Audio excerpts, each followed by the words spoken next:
Si nosotros conseguimos a través de programas de actividad física mejorar eso, mejoraríamos la calidad de estas personas. Algunos de los programas, no quiero tampoco incidir en todos, si luego hay alguna duda lo hablamos. Programas utilizando bandas elásticas, incluso cortos, 6 semanas, consiguieron mejorar la velocidad de la marcha. La marcha se mide normalmente, hay diferentes formas de medirlas, pero luego una serie de los acelerómetros que antes hablaba con Vicente es la que creo que podría ser ahora mismo el futuro. Pero se mide de forma tan fácil como 4 metros, 6 metros o 10 metros. Y los test que están haciendo, los más simples son simplemente andar 4 metros, 6, 8, 10, porque hay diferentes test, y medir el tiempo en el que lo anda. Le puedes decir o que lo ande a su paso normal, o le puedes decir que lo ande lo más rápido posible. Te daría dos medidas. Luego hay otra serie de test para trabajar en equilibrio, desde el famoso Tinetti, que se utiliza mucho en estas poblaciones, pero bueno, también aquí utilizan ¿dónde están aquí? Simplemente es un test fácil te sientas en una silla, te levantas, andas 3 metros, vuelves y te vuelves a sentar, que se utiliza para personas mayores. Esta lesión de fitness test parecido, y si no igual. Aquí, en este programa, consiguieron mejoras en la fuerza en cuádriceps, mejoras en el tiempo de marcha sin hacerlo rápido, haciéndolo rápido, y luego en este test que os acabo de enseñar, que supone mejoras en el equilibrio, en la estabilidad. La velocidad andar, la movilidad, en la flexibilidad, en el equilibrio. Este programa no consiguió ningún tipo de mejoras cuando hacía las actividades físicas a baja intensidad, pero con intensidad moderada si conseguía en este test que os voy a explicar. Si tú estás en test, pues es simplemente una silla, levantamos a diferentes, y en la literatura hay diferentes formas de hacerlo, desde medir el tiempo que haces, 30 segundos, cuántas veces eres capaz de levantarte y sentarte, hasta incluso visto de 3 minutos, o simplemente visualmente evaluar cómo lo hace. Aquí hay uno que consigue mejoras en la actividad de la vida diaria, con un programa de ejercicio que incluye el andar, el entrenamiento de la fuerza, del equilibrio y de la flexibilidad. 1 hora 2 veces a la semana, que no es mucho tiempo, 1 hora 2 veces a la semana. Ya hemos conseguido mejorar las actividades de la vida diaria, bueno, mejorar. Hemos conseguido detener un poco el desarrollo de ese empeoramiento. Además que realmente decir que son mejoras es que las personas que no lo hacen han disminuido así, las personas que lo están haciendo disminuyen, pero mucho menos.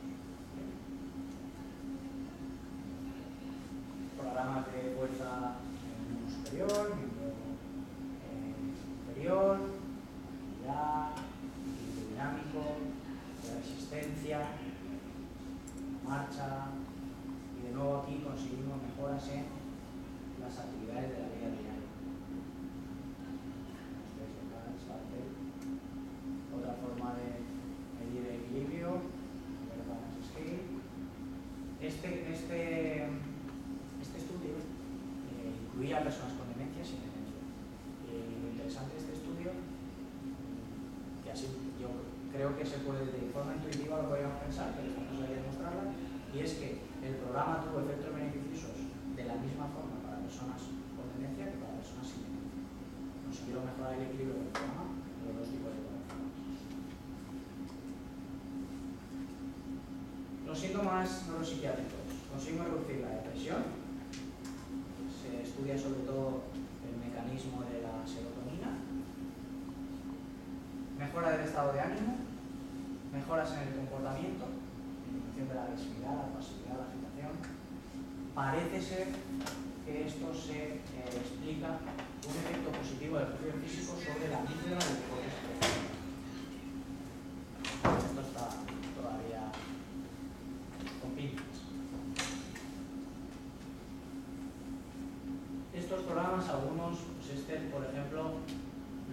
intentaba era, en vez de un programa más tradicional de actividad física, para mejorar el estado de ánimo, lo que buscaba era algo más ameno, más lúdico.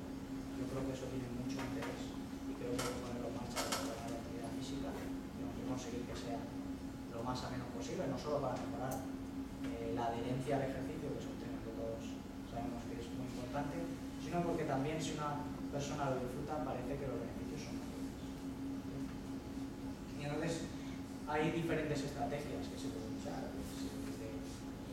La música es una estrategia interesante y además la memoria musical, no sé si alguien vio el documental de Maragall, de Alzheimer y tal, pues en él Maragall decía que una de las cosas que era capaz de disfrutar muchísimo era la música, porque la memoria musical es de las últimas que se pierde. Por tanto, era capaz de recordar música, de ser capaz de cantarla, de tararearla, y además le evocaba recuerdos de esa música. Por tanto, puede ser interesante. Y luego, importante decir que la memoria motora también es de las que se pierde luego. Nosotros nos dimos cuenta en los programas que estábamos haciendo que no eran capaces de recordar a los 10 segundos nuestro nombre, pero sí eran capaces de mejorar en las actividades que hacíamos. Nosotros hacíamos una actividad, nosotros siempre teníamos una especie de pauta de repetir ciertas actividades y ciertos materiales, íbamos introduciendo luego un material nuevo, lo repetíamos varias veces y así paulatinamente, y sí que veíamos una clara evolución desde el día primero que introducías una actividad hasta el tercero o cuarto. Había claras mejoras, eso quiere decir que sí que hay una memoria motora y sí que son capaces de aprender y que sí que somos capaces o sí que deberíamos aumentar la dificultad de nuestros ejercicios porque son capaces de mejorar.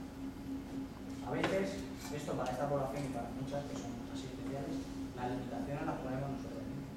Y eso sí que lo he visto sobre todo con la gente que trabaja con ellos. Es una de las cosas de las barreras que hemos tenido que ir viendo. La gente que trabaja con esta población son excesivamente protectores. Y esa excesiva protección no es beneficiosa para ellos. Prácticamente no los dejaban ni recoger material. Bueno, y además ellos se enfadaban. Claro, es como decirles, no puedes hacer nada, no vale para nada. O sea, no sé qué tener cuidado. Luego igual lo explico, pero por ejemplo en esto de no poner los límites, en ese seminario una de las cosas que sí fue interesante fue una ponencia de un investigador que había publicado American Association, uno de los de prestigio, que había hecho un programa de entrenamiento de fuerza con nonagenarios, gente con 90 años, y los había puesto en una prensa de piernas, con 90 años. Y lo habían hecho, les había gustado, además tenían problemas para que el grupo control no se metiera a hacer las actividades.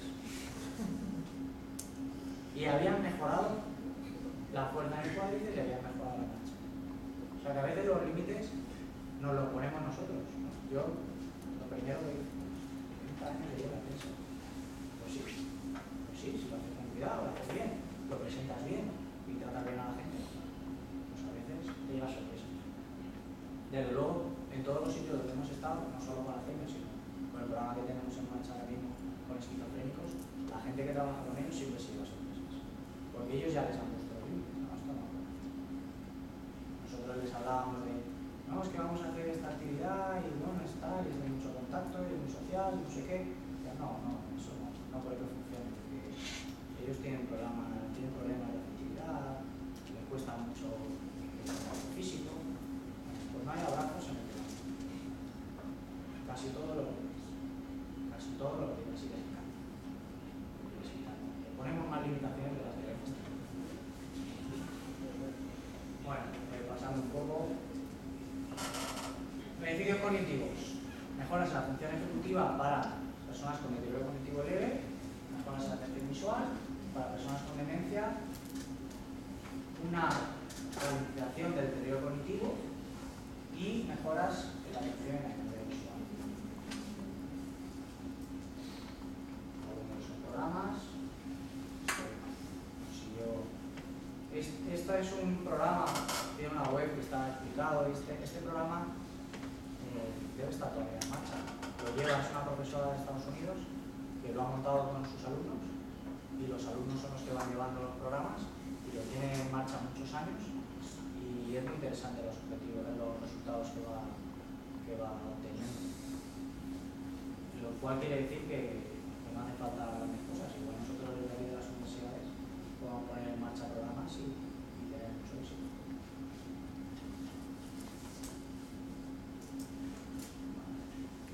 Este programa es muy interesante también, aquí me quiero detener un poco. Este programa está hecho para personas con deterioro cognitivo leve, pero encontraron, además de las mediciones que son muy interesantes, encontraron diferencias de género, pero muy importante decir que para mujeres, aparte de mejorar la función ejecutiva, consiguieron reducir los niveles en plasma de insulina. Hemos hablado antes de que eso podía tener un efecto beneficioso, pues con el programa físico se ha conseguido. Y el cortisol, que yo ponía en mi modelo. Por tanto, es posible.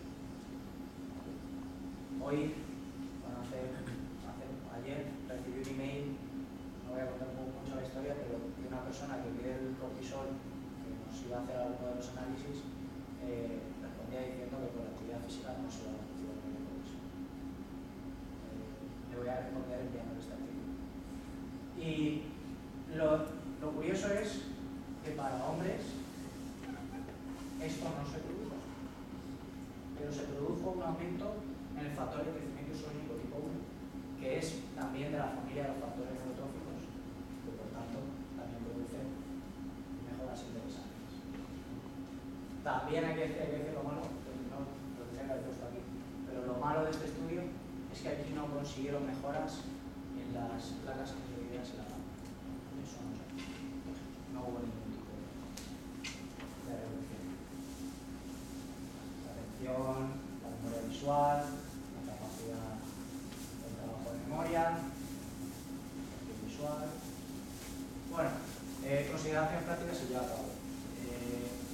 Individualizar el programa lo máximo posible, en la medida de lo posible. No tenemos normalmente el personal suficiente para individualizar mucho, pero también, además, hay que tener en cuenta que yo soy bastante defensor de los programas en grupo también, porque los programas en grupo permiten una estimulación social mucho más interesante e incluso en algunos casos cognitiva.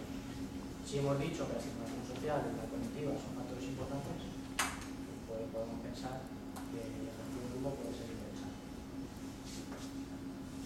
Parece ser que la combinación de diferentes ejercicios produce mayores beneficios, o sea, concentrarse solo en el ejercicio aeróbico, sino también en el de fuerza, en el estiramiento. Y luego las tareas de memoria motriz, hay una profesora en Barcelona que se llama Pilar Pons, que tiene un método de memoria motriz, que además lo tiene bastante bien estructurado, en cómo hacemos una actividad motriz para influenciar los procesos cognitivos de memoria, las diferentes memorias a corto plazo, a largo plazo, memoria larga. Y está bastante bien. Se puede incluir quizá en esta población, pero sobre todo en deterioro cognitivo leve, y si ya tienen Alzheimer, en estadios muy iniciales. Cuando lleguemos más para adelante, esta es otra de las cosas. Se hace mucha terapia cognitiva, en la que no me voy a meter, pero sí incluso en ejercicios físicos, he visto fisioterapeutas que les hacen mucho, a la vez que van haciendo los ejercicios, les preguntan: ¿y hoy qué día es? ¿Cuál es el santo que soy? ¿Cuál es el tal? Primero, no lo saben. Y lo segundo, hay que tener cuidado con poner en ridículo a la gente. Esta gente tiene un problema de memoria. Si tú en grupo lo estás poniendo en evidencia, pues no les gusta. No les gusta. Además es que no sirve para nada, porque no lo recuerdas. Si es que no lo recuerdas, no lo recuerdas. No lo martirices.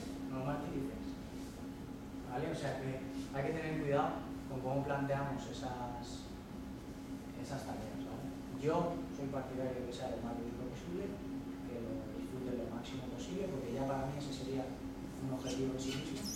Si disfrutan la actividad, ahí hay un éxito de la actividad. Y luego ya si además vienen todas las otras cosas que hemos hablado, pues muchísimo mejor. Instrucciones simples, esto es lo más complejo a la hora de ponerse a trabajar con ellos, es eso, ¿no? Una persona que no te recuerda 10 segundos tu nombre, pues tiene una complejidad que lleva a actividades, pero no tanta. La gente le da miedo a esto y nosotros hemos puesto alumnos, y no de actividad física, a dirigir sesiones. Con nuestras instrucciones, nosotros teníamos un programa en el que teníamos gente de enfermería, teníamos gente de trabajo social, se venían al programa, Y lo primero que ocurría con el programa es cambiar totalmente la percepción de lo que es un enfermo de Alzheimer, perdían miedos, aprendían a ver a la persona, no realmente a ver ahí un enfermo, sino que es una persona que ha tenido una vida, que tiene alegrías, que tiene penas, como ellos, y a tratarlos. Y si eran capaces al final de dirigir ejercicios, se puede empezar, que no es tan ejemplos visuales, muy importante. Combinar ejercicios que supongan un aprendizaje nuevo con retos asumibles, como diremos ahora, lo de la pedagogía del éxito, esto es fundamental. Probablemente en cualquier población, pero en este tipo de poblaciones mucho más, porque lo que hablo de la frustración, si puedes hacer cosas que no eres capaz de hacer, te frustras, van a salir problemas de agitación, problemas de comportamiento, y además no van a hacer la actividad. Pero también hay que incluir ejercicios que supongan una rutina, porque además se ve la evolución en esos ejercicios que repites y cómo mejoran. Evitar ejercicios que supongan tumbarse y levantarse del suelo, casi todos, menos el deterioro cognitivo leve, supongo que no tanto, pero en cuanto vamos avanzando, pues eso supone un problema muy importante. Si quieres tumbarlos, levantarlos, vas a tener más problemas que beneficios en general. La propia pedagogía del éxito que he hablado, estimular las habilidades espaciales, por lo que hemos hablado de su incidencia en el hipocampo, implicar a los cuidadores, eso sería ideal, en muchos casos no se puede, respetar los gustos de la persona en la medida de lo posible. Por ejemplo, la persona que nosotros teníamos con tanto problema era una persona que había sido bailarina profesional, y entonces le gustaba mucho el baile, y en cuanto nosotros empezamos a darle actividades de ese estilo, y en cuanto incluso le dejamos, porque ella de vez en cuando se ponía a cantar, muy chillona, y entonces los cuidadores enseguida se le echaban encima. Pues decidimos que no, que qué problema había con que cantara un poco. Y entonces le dijimos a los cuidadores que no se tenía que corregir eso, y daba muchos más problemas. Porque era una forma ella de desahogarse y de expresarse, y porque le tenías que cortar si justo lo que queríamos es crear un espacio para desahogarnos, para pasarlo bien. No pongamos tantas barreras, no queramos ser tan directivos. Otra de las cosas que hacían, que era terrible, era amenazas como un niño. Esto es un problema, claro. Hay cosas que tienen del cerebro de un niño quizás, pero no son niños. Y no le puede decir a una persona de 80 años, o paras o te quedas sin mierda. Eso no es tratar a una persona, yo creo que es equivocarse. La duración y la frecuencia por demostrar, la intensidad, desde luego, muy a debate. Es posible, ahora se está recomendando a las personas mayores en intensidades altas, pero por ejemplo, en el ejercicio aeróbico hay algunos estudios que demuestran que un ejercicio aeróbico intenso puede aumentar los niveles de estrés, de cortisol, por tanto eso podría tener un efecto no beneficioso, y también con el tema que os he hablado del estrés oxidativo. Para que haya un beneficio sobre el estrés oxidativo, parece que tiene que ser bastante moderada. Cuando hay actividad de intensidad alta, pues ya hay más dudas. Los tipos, resistencia cardiovascular, fuerza, equilibrio, bueno, andar es más fácil, bailar, pero nosotros lo hemos trabajado mucho con conductores, y se puede hacer perfectamente. Para la fuerza, bandas elásticas, para el cuerpo, como hemos visto, las máquinas incluso para personas con 90 años. Equilibrio, cambios en tu gravedad, dirección, nada más.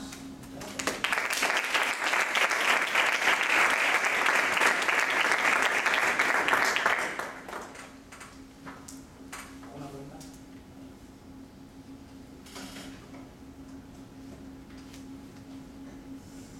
No sé si es muy claro, pero nada. Vicente de Salvador de cualquier seminario.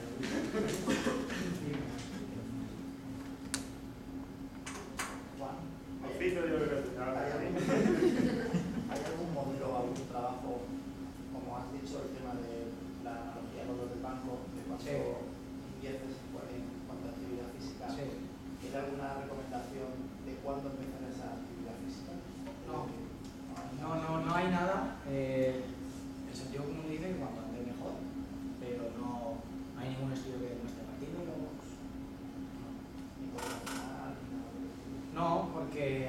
estudios tan largos. A los que yo he enseñado, creo que el que tenía un seguimiento mayor eran 20 años.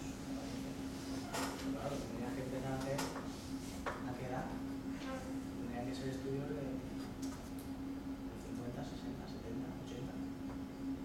Por lo tanto, eso sería muy interesante. Pero vamos, el sentido común dice que cuanto antes, mejor. Pero como digo, se va a hacer más no solo la actividad física, sino todo lo demás. La estimación cognitiva, la estimación social, la dieta, reducción del estrés. ¿Algo más? Bueno, soy Adolfo. Quería felicitarte por el trabajo, por la línea, porque especialmente yo soy bastante sensible a estas cosas y creo que es uno de los grandes temas que nos viene para el futuro, ¿no? Las predicciones epidemiológicas son devastadoras, considerando el Alzheimer y otro tipo de problemas relacionados con el envejecimiento, ¿no? Entonces, creo que efectivamente es un tema importante y en el que hay que entrar sin miedo a trabajar y a ver qué se puede hacer. También creo que es un tema bastante difícil. Tú apuntabas que los metaanálisis y la revisión sistemática de la literatura no dejan las cosas claras. No dejan las cosas claras precisamente porque son dos cajones desastres sumados. Un cajón desastre que es la propia enfermedad, no tiene un diagnóstico claro, no tiene un tratamiento claro, me refiero al tratamiento farmacológico. Entonces, en cada uno de los trabajos seguro que hay individuos con tratamientos farmacológicos mezclados, lo cual todavía complica más la interpretación, aunque sean varones o mujeres, sencillamente.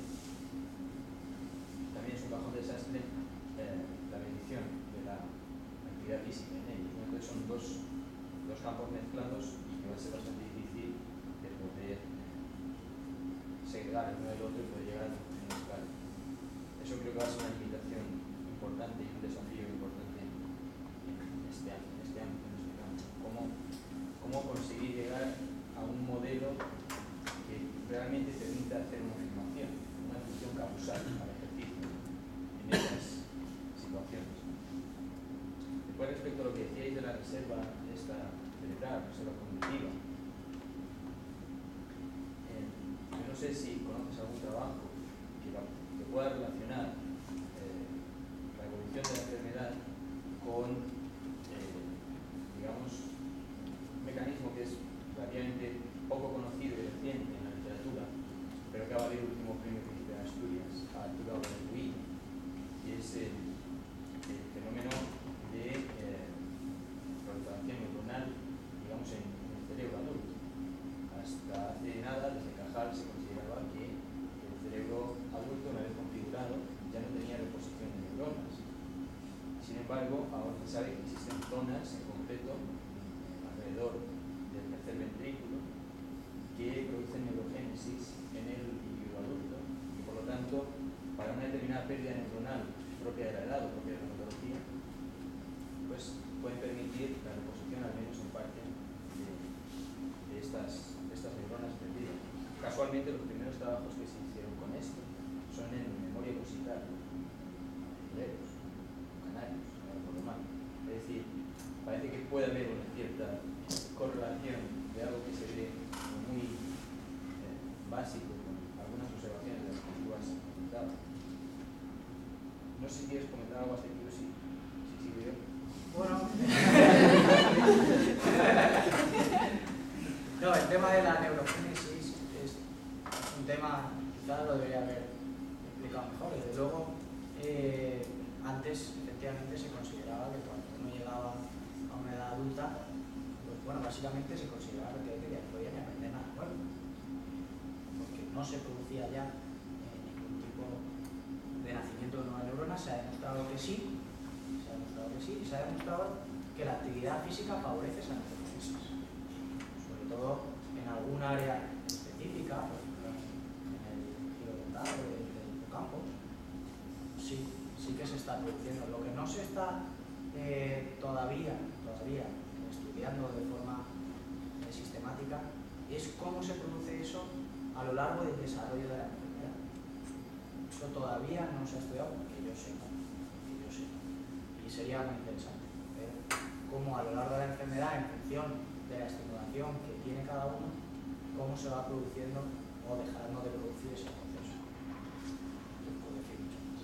Después en tu modelo, Juan, me parece muy interesante, pero yo echo de menos precisamente los sistemas de neurotransmisores sobre los cuales se actúa desde un punto de vista farmacológico. Desde un punto de vista farmacológico hay básicamente dos grandes grupos de fármacos hasta donde yo sé, que son los inhibidores de la acetilcolinesterasa y los que actúan sobre el receptor NMDA para glutamato. Claro, si inhibe la acetilcolinesterasa tienes más acetilcolina, no solo a nivel cortical, posiblemente también a nivel de la placa motora, a nivel neuromuscular. Entonces a lo mejor eso también es una variable que puede influir un poco en la interpretación del resultado que puede ver, por ejemplo, de los efectos físicos. Si estás bloqueando también, o si estás actuando sobre los receptores NMDA, los receptores NMDA para glutamato son uno de los que explican un fenómeno electrofisiológico que se relaciona con el aprendizaje, que es el fenómeno de wind-up y de potenciación a largo plazo, que es el efecto por el cual si una neurona está disparando potenciales de acción y a través de la sinapsis está actuando sobre la segunda neurona, con el tiempo se produce una asociación de la actividad eléctrica de las dos, se produce lo que es más parecido a nivel electrofisiológico a un aprendizaje. Si ahí también estás modificando eso, a lo mejor un aprendizaje de un patrón motor o de un ejercicio, de alguna cosa, pues puede estar también influido y puede ser otra variable. He echado de menos eso en el modelo, porque realmente todos los demás pues están ahí, ¿no? Y no sé hasta qué punto eso lo podrías integrar ahí también. Efectos sobre sus neurotransmisores. De la propia medicación puede estar en un determinado sujeto con el cual te trabajas. Sí, luego sería muy interesante. Ese modelo en principio es válido para antes de estar medicado, con riesgo, y luego una vez está medicado. No está planteado desde el punto de vista farmacológico y no está planteado, quizá este modelo lo único que quería explicar, más que el proceso fisiológico que luego ocurre, desde luego sería muy interesante añadirlo o igual expandir en ese modelo, es explicar un poco qué interrelaciones se están dando, que es un poco lo que yo fui viendo cuando fui leyendo. Cada vez que leía más sobre el tema me iba encontrando por un lado, la diabetes, pero es que además la diabetes se relaciona con el cortisol, es que además el estrés oxidativo se relaciona con el cortisol y además la actividad física. Lo que yo he creado es un modelo para explicar las interrelaciones, pero no es a nivel fisiológico, a nivel de cómo se produce eso. Pero bueno, te animo a que me ayudes a desarrollar ese modelo. Me parece fantástico. Y luego es una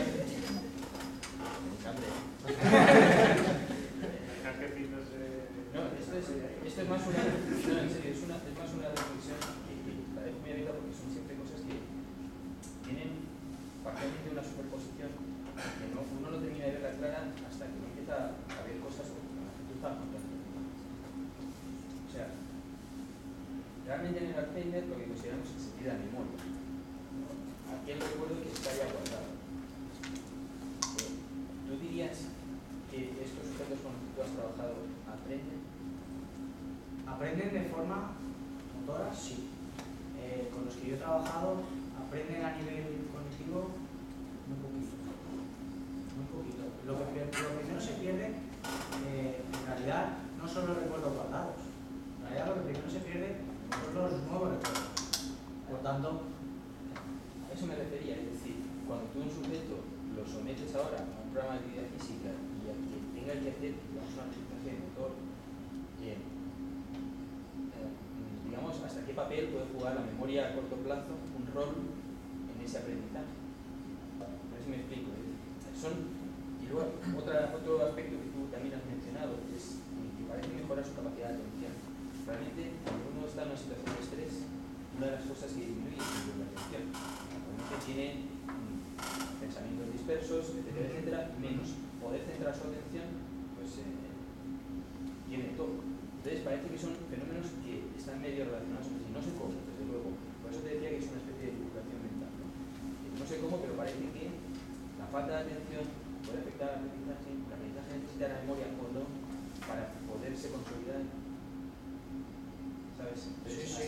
Hasta que yo por lo menos hasta que no oigo hablar de ese tipo de cosas así y aparecen esos términos, no me termino de... O sea, es cuando me surgen este tipo de...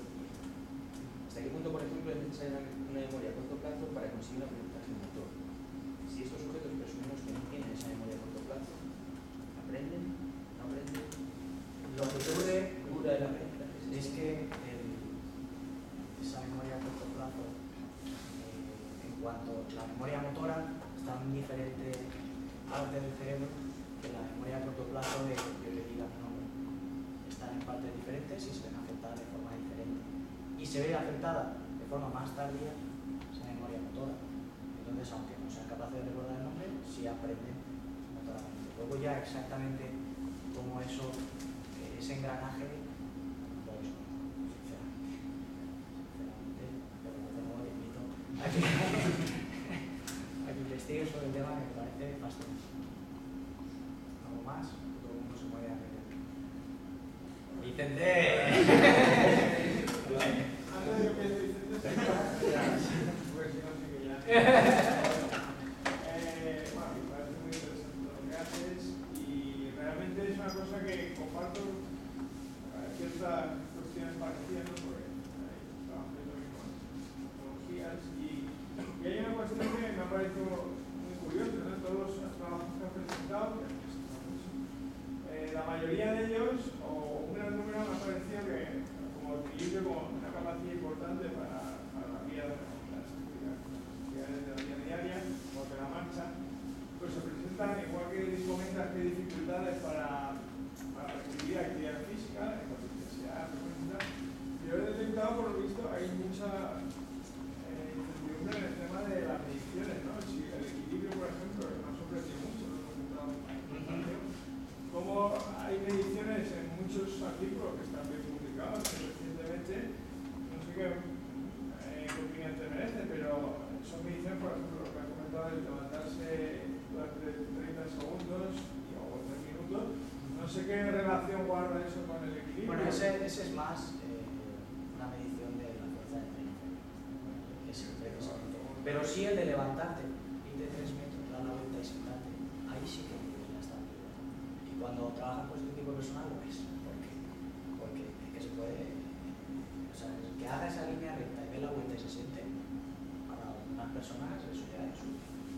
No, pero tienes toda la razón, ¿eh? Tienes toda la razón en cuanto a que hay, pero lo mismo que a la hora de dicho de los cuestionarios de cómo medir la actividad física, a la hora de todos estos test, falta estandarizar para que podamos comparar mejor los resultados. Porque claro, si yo lo mido con esto y tú lo mides con lo otro, y cada uno lo mide con lo que le parece, pues luego comparar es mucho más difícil. Estoy muy de acuerdo contigo y es una de las reflexiones que hay ahora mismo, la gente que se dedica a eso, que tendríamos que ponernos de acuerdo en cuál es el método a utilizar y que todos utilizáramos el mismo, o no tantos por lo menos. No, yo quería, en la cuestión que eres, si has detectado simplemente la medicina de equilibrio con plataforma de fuerza. Sí lo hay también, sí lo hay, pero muy poquito. Por eso digo muy poquito. Hay un par de estudios que utilicen realmente, y por ejemplo tampoco acelerómetros. Faltan mediciones objetivas, pues es un campo que está... Claro, a lo mejor, ¿no? Es un aparataje. Claro, ni más ni menos que por eso. Aparataje y aparte conocimiento. Las dos cosas. Entonces, está el campo ahí para eso. A priori, claro, yo ahora estoy en un proyecto para iniciar infantil, precisamente la marcha de equilibrio, para ver cómo mejorar con los órdenes. Y claro, eso a priori es lo más sencillo para entender. Claro, cuando he visto tantos trabajos y que nadie lo mira así, pues hay algunos, va a ser como se pasa rápido, pero sí que hay algo, pero muy poquito. Muy poquito. Una de las reflexiones es, faltan medidas más evidentes, utilizando tecnología que pueden ser más fiables. Pues, hay mucho campo por investigar y a nivel profesional. Creo que las dos cosas tienen mucho recorrido. En cuanto a los mecanismos que hemos hablado, queda todo por investigar exactamente cómo los mecanismos, cómo funciona la actividad física, cómo mejora, por qué. Vicente, no te quedes con esto.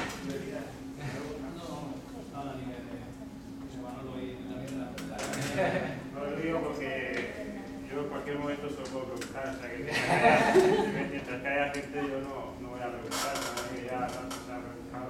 Yo veo similar a otras áreas también en el ámbito clínico, las patologías crónicas o las cuales pues, a nivel siempre se entiende la actividad física que quizá eso las personas que están en el ámbito clínico pues no dominan.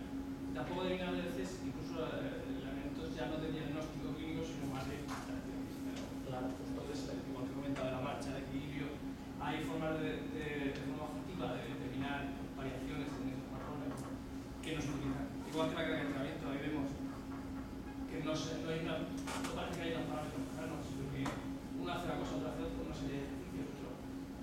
Pero que siempre os preocupa aquí que la carga sí, todas las variables que afectan, pues no se definen.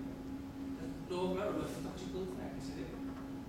Y si encima la mido con un test cualitativo, o sea, no es muy objetivo, o que se basa, a lo mejor sea variación de campo, pero que no tiene la precisión que puede tener una herramienta más de laboratorio, pues al final te quedan dudas de que la actividad física puede producir cosas, pero ¿qué tipo de actividad física en qué medida produce? Eso es lo que falta saber. Ese Es el otro campo. Alzheimer. No, está claro.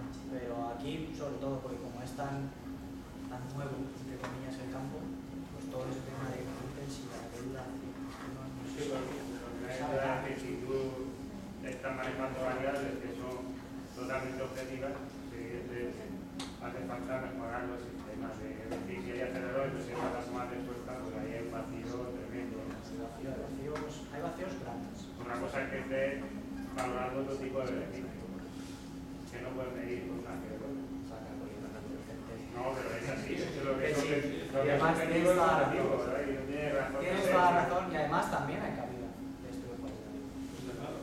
Y muy interesante. No puede ir a otra. Pero es que hablamos de actividad física, si no somos capaces de medir el que se ha hecho y qué efectos tiene, tío, y ese nivel.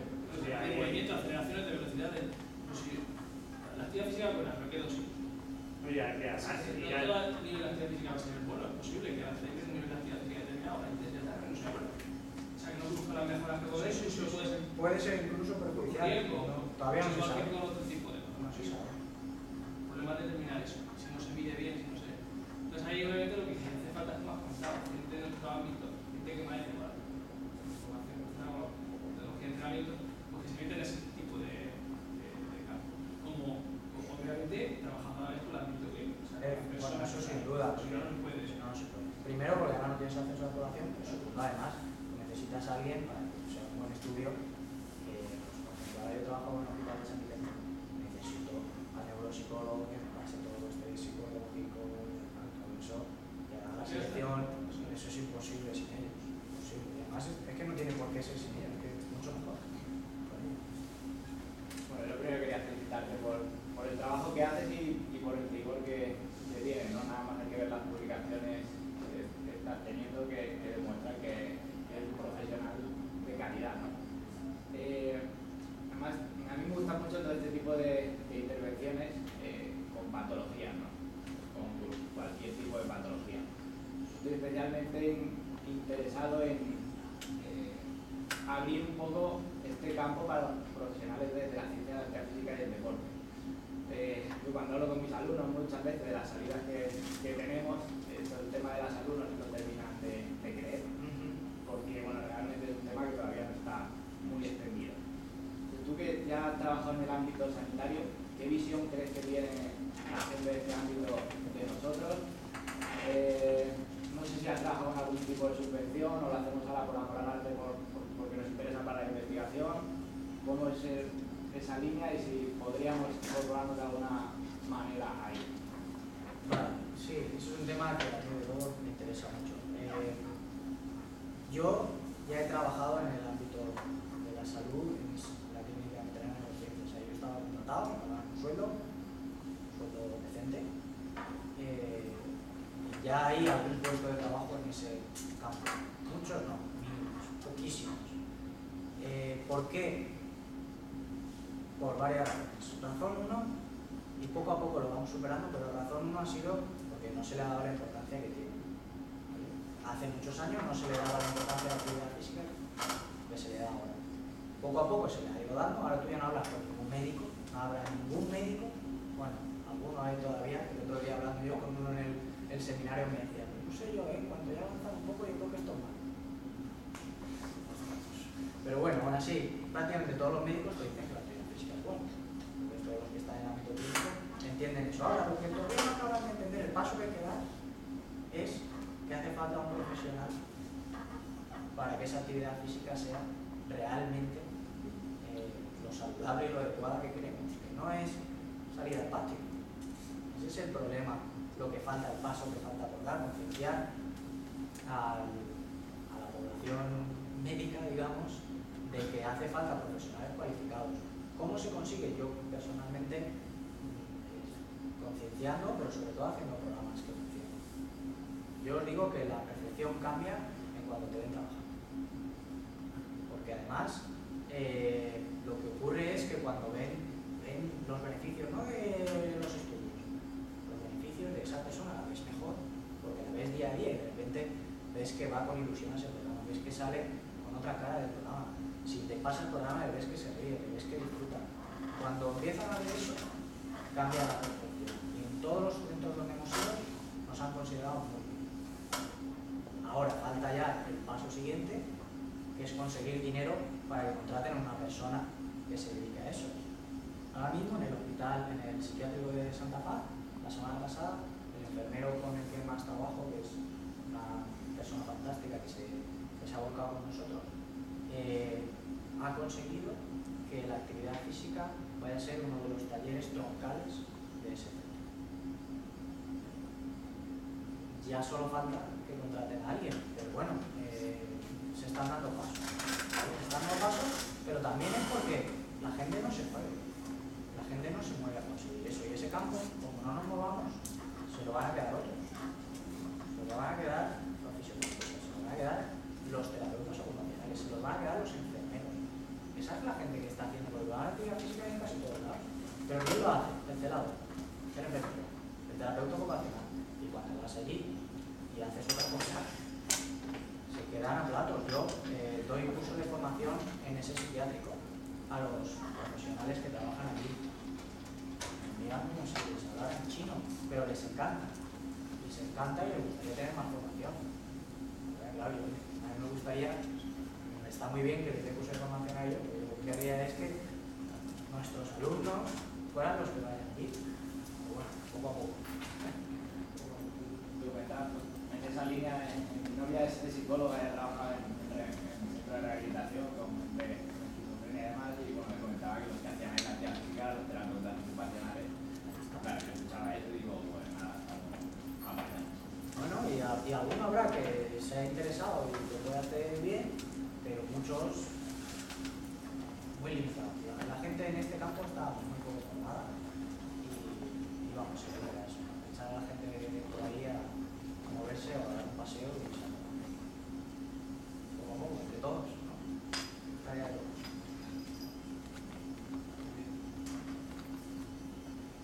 Más, nos vamos a comer.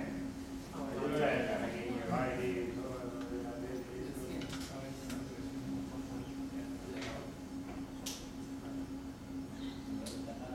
Hombre, yo tengo una cosa que comentar. No, es la comida, es una cosa muy breve, muy concreta.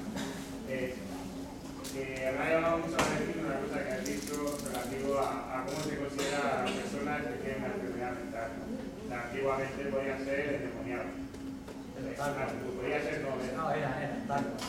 Entonces, claro, eso me hace pensar bastante, pero es cierto, ¿no? A veces se siente ese miedo a la relación social con personas que tú concibes que su proceso cognitivo no es normal. Una especie de que asusta, te hace sentir bastante incómodo, porque no sabes por dónde van a salir, etc. Claro, sin olvidar una cosa muy importante es que son personas, ¿no? Y tienen, por supuesto, pues, su vida y les gusta estar bien y no les gusta a todos estar bien, ¿no? Por otra parte, nos has comentado otra cosa interesante también, que es la carga que supone eso para la familia, los jugadores. Pero yo en esa línea también has comentado que hay estudios que se han hecho que han demostrado beneficios para los que tienen Alzheimer y para los que no. Entonces, uniendo todas esas tres ideas, yo te pregunto si alguien alguna vez ha hecho algún programa de actividad física visto para que el objetivo no sea beneficios en otra escala, que también podría haberlo, sino beneficios en la percepción y en la interacción social de estas personas. Por ejemplo, de qué piensan las personas de este grupo social, ¿no?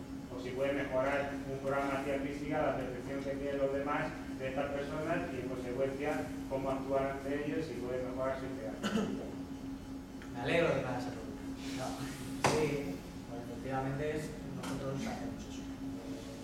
Llevamos haciendo un par de años y lo que hacemos es, pues igual que he dicho el programa de Alzheimer que llevamos alumnos, lo hemos hecho con salud mental, hemos montado por ejemplo unas jornadas, nos asociamos con el Departamento de Trabajo Social y montamos una jornada para unos 80 alumnos de Trabajo Social en la Universidad de Alicante. Participaron alumnos de la carrera de Actividad Física en mi asignatura y la de Nuria Caus, que debo mencionarla también porque está trabajando en esto conmigo, he dicho, y además es una gran profesional. Y bueno, lo que hacemos es, ponemos a esos 80 alumnos con 40 o 45 personas con esquizofrenia y trastorno bipolar en la Universidad de Alicante, en el campo de deportes, a hacer juegos juntos. Les pasamos un cuestionario para ver cómo cambia la percepción solo en un día, en una mañana, cómo le cambia la percepción a una persona de qué pensaba antes sobre una persona con esquizofrenia o trastorno bipolar y qué piensa después de haber pasado la mañana con ellos, la mañana de juegos. Luego había una experiencia muy interesante de la Procuraduría de Trabajo Social que se llama Expertos por la Experiencia, que es dar un rol activo a las personas con problemas de salud mental, en los cuales un rol docente en el que enseñan cómo quieren ser tratados, enseñan cómo son a los alumnos les hacen preguntas y aprenden para su futuro trabajo social, para cómo tratar a estas personas, y luego una comida conjunta. Y las respuestas de los alumnos son bastante contundentes. Un porcentaje altísimo, lo primero que dices, que lo primero que tenían era miedo, que incluso bromeaban que si les iban a abrir, que si tal, iban con miedo a las jornadas. Y salen de la jornada diciendo, son gente estupenda, son gente como tú, como yo, es un campo de trabajo estupendo, es un cambio radical, y lo hemos podido comprobar. Siempre que tenemos una actividad de estas, además el resultado siempre se ve. Siempre. Solo hay gente que a veces no tenía prejuicios, y es verdad que hay gente que no tenía miedo antes porque ya tenían un contacto, pero sobre todo, prácticamente todas las personas que no habían tenido un contacto personal con ninguna persona con problemas de salud mental, en cuanto lo tienen en ese ámbito, jugando, cogiéndose de la mano, abrazándose, riéndose, les cambia totalmente la perspectiva. Y lo que decía anterior a la frase clave es eso: dejan de ver al enfermo y empiezan a ver a la persona. Yo creo que sí, es un campo interesante.